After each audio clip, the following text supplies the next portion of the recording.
America ने बहरे हिंद में एक और जहाज पर कब्जा कर लिया। जहाज मैजेस्टिक एक्स चीन जा रहा था। अमेरिकी फौज ने श्रीलंका के करीब कार्रवाई करते हुए जहाज तहवील में लिया। अमेरिकी फौज ने जहाज की तलाशी की वीडियो भी जारी कर दी। अमेरिकी एहलकारों को जहाज के डेक पर कार्रवाई करते देखा जा सकता है। अमेरिकी वजारत जंग का कहना है ईरान से मुंसलिक जहाज पर किसी मुल्क का झंडा नहीं था। ऐसे तमाम जहाजों को रोकने का सिलसिला जारी रहेगा जिन पर ईरान को माली मदद फराहम करने का शुबा होगा। जहाज ईरान के लिए तेल स्मगलिंग में मुलव्वस है। ईरान खुफिया नेटवर्क के जरिए तेल आलमी मंडी तक पहुंचाता है।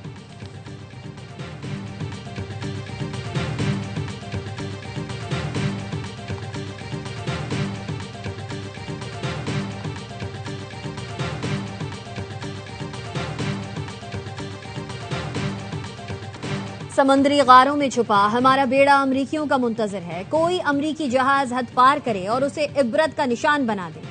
ईरानी चीफ जस्टिस गुलाम हुसैन मोहसिनी ने खबरदार कर दिया। कहा, पासदारान इनकलाब की तेज रफ्तार कश्तियां जेर समुद्र जदीद ड्रोन अमरीकी जहाजों को तबाह करने के लिए तैयार है। अमरीका को अबनाए हुर्मुज के करीब आने की हिम्मत नहीं। वो अपने बहरी जहाजों का अंजाम देख चुके हैं। कब्जे में लिए गए जहाजों के खिलाफ कानूनी कार्रवाई की जा रही है। पासदारान इनकलाब ने अबनाए हुर्मुज में जहाजों को तहवील में लेने की वीडियो जारी कर दी। ईरानी मीडिया के मुताबिक जहाजों को बगैर इजाजत गुजरने पर कब्जे में लिया गया।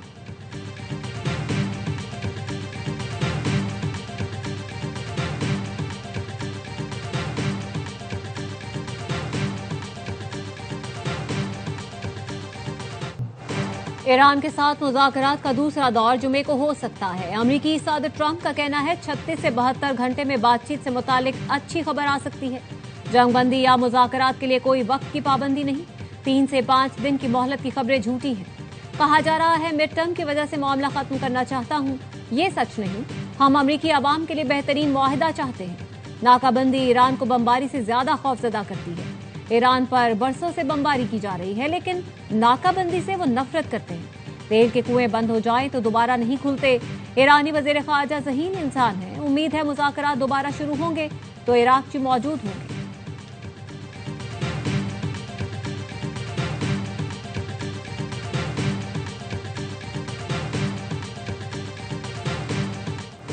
अमरीकी वजीर जंग पीट हेग्सेथ ने बहरिया के वजीर को ओहदे से हटा दिया।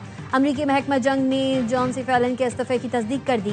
न्यूयॉर्क पोस्ट ने जराये के हवाले से बताया, जॉन सी फेलन को फौजी जहाजों के गोल्डन फ्लीट की तामीर के ट्रंप के मंसूबे पर इख्तिलाफ की वजह से हटाया गया।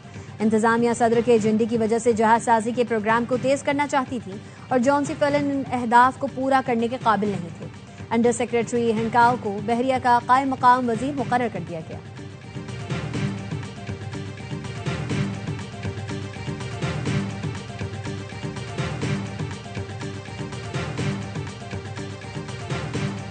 वज़ीर आज़म शहबाज शरीफ से चीन के सफीर की मुलाकात। मशरिक़ वुस्ता की सूरत हाल पर तबादला ख्याल। वज़ीर आज़म का कहना था पाकिस्तान को चीन के साथ स्ट्रेटेजिक शराकतदारी पर फख्र है। चीनी क़यादत से करीबी ताउन जारी रखेंगे ताकि ताल्लुकात मज़ीद मजबूत हों। चीनी सफीर ने खित्ते में देर पाम के लिए पाकिस्तान की सिफारती काविशों को सराहा। वज़ीर आज़म की ज़ेर सदारत मुशावरती इजलास। नायब वज़ीर आज़म इसहाक डार, वज़ीर इत्तलात तथा तारण की शिरकत। मुज़ाकरात के दूसरे मरहले के इनेकाद के लिए कोशिशों का जायजा।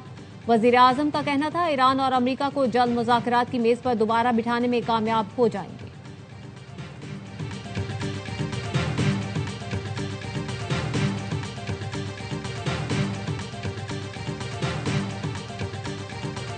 ईरान और अमरीका में कशीदगी कम कराने के लिए चीन का पसे पर्दा किरदार। खबर एजेंसी एसोसिएटेड प्रेस के मुताबिक बीजिंग ने ईरान को मुज़ाकरात में शामिल रहने का मशवरा दिया।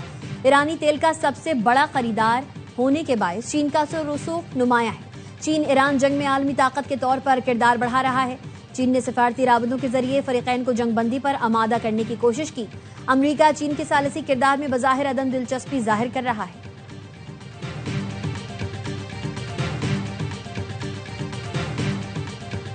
President's offering them a little bit of flexibility because we want to see a unified proposal to the president's very strong proposal, and he's made his red lines very clear. America ने Iran को शराइत बता दी। मुज़ाकरात के लिए जवाब का इंतजार है। तर्जुमान white house Caroline Levitt की मीडिया ब्रीफिंग। कहा, सदर ट्रंप ने लचक का मुजाहरा किया ताकि ईरान से डील हो सके। वो जब बेहतर समझेंगे ईरान से जंग की टाइमलाइन दे देंगे। अमेरिका अपनी शराइत में नरमी नहीं कर रहे। खित्ते और दुनिया के मफाद में यही जरूरी है। ईरान को चाहिए वो अफजूदा यूरेनियम अमेरिका के हवाले करे। ईरान पर फौजी दबाव जारी और बहरी नाकाबंदी बरकरार है।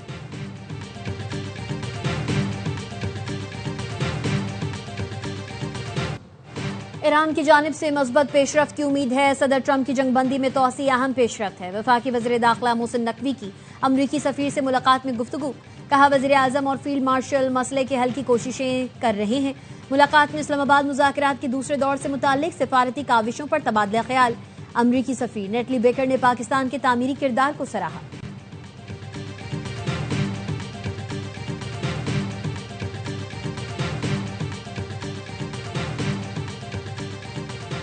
जर्मनी की ईरान से सिफारती पेशकश कबूल करने की appeal.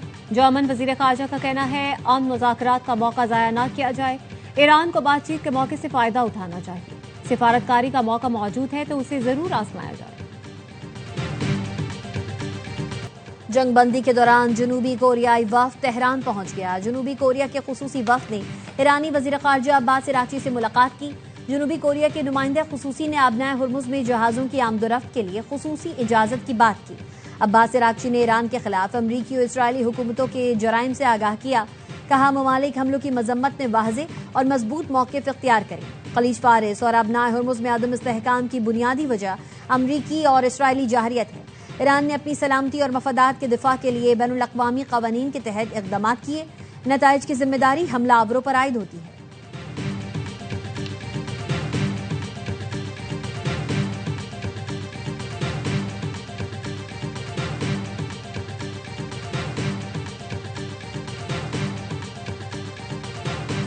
The price spikes in this state are directly attributable to the actions of the President of the United States. The President of the United States need to be held to account not only to those actions and the consequences of it.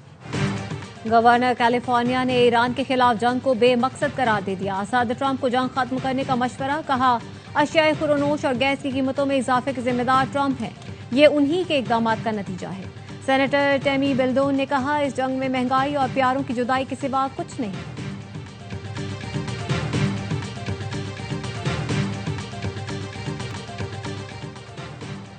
और पाकिस्तान की अमन कोशिशें, भारत की propaganda मुहिम जारी। दफ्तर खारजा ने पहलगाम वाक़े से मुतालिक भारतीय इल्जामात और प्रोपेगेंडा मुहिम मुस्तरद कर दी। तर्जुमान ने कहा भारत खित्ते में दहशतगर्दी की सरपरस्ती से तवज्जो हटाने के लिए प्रोपेगेंडा कर रहा है। इलाकाई बहरान के दौरान भारत का झूठा बयानिया दाखिली सियासी मुफादात के लिए इस्तेमाल करना अफसोसनाक है। इंडोनेशिया का आबनाए मुलाका से गुजरने वाले जहाजों पर फीस आयद करने का ऐलान। सिंगापुर का कहना है आबनाए मुलाका पर ट्रांजिट फीस आयद करने की कोशिशों का हिस्सा नहीं बनेंगे। आबनाए मुलाका इंडोनेशिया, मलेशिया और सिंगापुर के दरमियान वाक़ है। आबनाए मुलाका दुनिया की मसरूफ तरीन तरसील की आबी गुजरगाह है।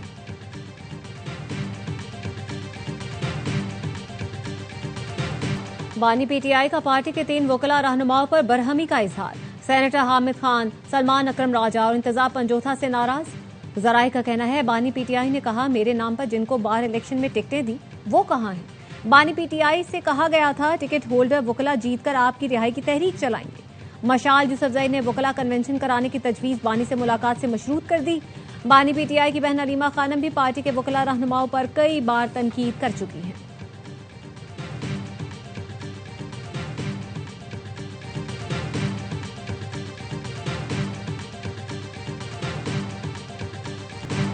दुनिया में यूनिवर्सिटी रोड मजाक बन गई। हर कोई पूछ रहा है सड़क आखिर कब बनेगी।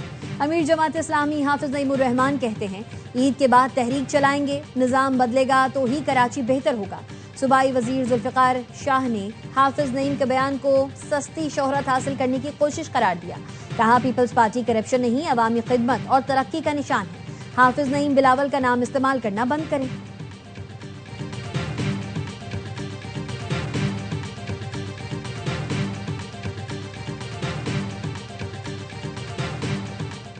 गुलशन इकबाल, यूनिवर्सिटी रोड का जो हाल है वो किसी जंगज़दा जहां बमों की बौछार हुई हो उससे बदतर हालात कराची की सड़कों के आज हैं। 18 सालों से सिंध की हुकूमत से तबाह बर्बाद कर रहे हैं। यूनिवर्सिटी रोड की हालत जंगज़दा इलाके से बदतर है।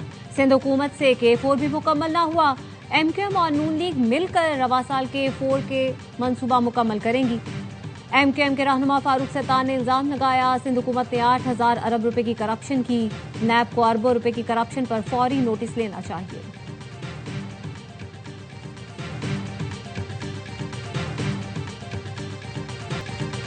ईरान में कोई बुनियाद परस्त या अतदाल पसंद नहीं, हम सब ईरानी और इनकलाबी हैं। ईरानी सदर मसूद पेजेश्कियान का ट्रंप को जवाब, कहा कौम और हुकूमत के आहनी इत्तेहाद से जा रहे मुजरिम को उसके किए पर पशेमां बनाएंगे। ये हमारे प्यारे ईरान की फतह का रास्ता है जो जान से ज्यादा कीमती है।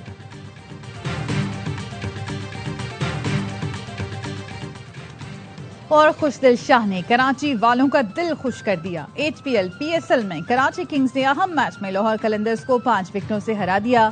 खुशदिल ने सिर्फ 14 गेंदों पर 44 रन बनाए। कराची किंग्स ने 200 रन का हदफ 8 गेंद पहले हासिल कर लिया।